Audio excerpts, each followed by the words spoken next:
Para continuar con la exposición sobre el cerebro, vamos a hablar sobre las fuentes de información que nos permiten conocer las estructuras del cerebro. Los neurocientíficos, junto con otros especialistas afines, han intentado investigar cómo funciona el cerebro humano. Se considera que la década del cerebro fue una iniciativa de los Estados Unidos para obtener información más veraz sobre lo que contenía el cerebro, el cual es el órgano menos conocido del ser humano.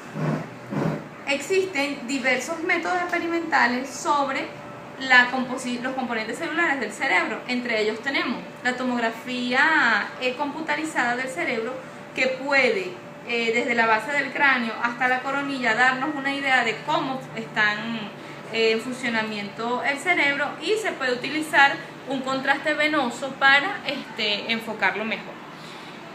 También tenemos la electroencefalografía. Mediante esta técnica se colocan electrodos en el cuero cabelludo y es posible registrar la cantidad eléctrica de corteza del cerebro, ¿verdad?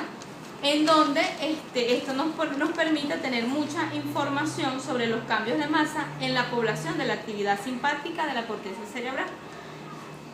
Otra técnica que también existe es la magnetoencefalografía. Esta técnica tiene la misma resolución temporal de la EEG, o la que mencioné anteriormente, pero mucha mejor resolución espacial, aunque no tan buenas como la resonancia magnética. La resonancia magnética funcional es otra técnica también para conocer las estructuras del cerebro. Esta nos permite localizar cambios en la actividad cerebral en regiones tan pequeñas como 1 milímetro cúbico. Efectos del daño cerebral. Una fuente de información clave sobre la función de las regiones cerebrales son los efectos del daño en ellas. Los seres humanos, cuando tienen accidentes cerebrovasculares, han proporcionado un laboratorio natural, ya que nos permiten ver cuáles son los efectos negativos que ha tenido un derrame cerebral, una hemiplegia o cualquier daño en alguna estructura del cerebro, y hasta dónde llega ese daño. Por ejemplo,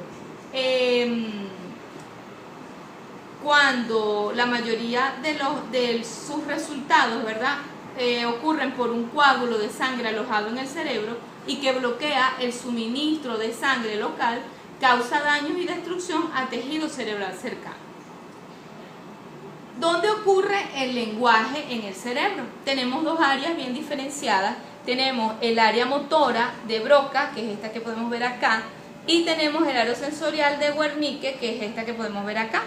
Asimismo, detrás del área sensorial de Wernicke tenemos el área de la comprensión lectora. En el humano, el hemisferio normalmente el hemisferio izquierdo es el que se encarga de la parte del lenguaje. Sin embargo, cerca del 19% de las personas zurdas, ¿verdad?, tienen su parte del lenguaje en el lado derecho del cerebro, aunque también existen estudios que determinan que el 69% de las personas que son zurdas tienen actividad cerebral tanto en el hemisferio derecho como en el hemisferio izquierdo. ¿Cómo sucedió esto de Wernicke y de Broca?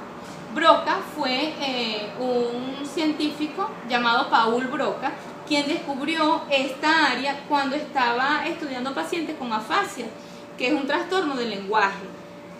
Luego, el área de Wernicke, que es esta que les mencioné anteriormente, fue descubierta por Karl Wernicke, un neurólogo alemán que descubrió esta área mientras estudiaba pacientes que presentaban problemas similares a los de Broca, pero con la diferencia que los efectos que tenían las personas eran diferentes. El área afasia de Wernicke, ¿verdad?,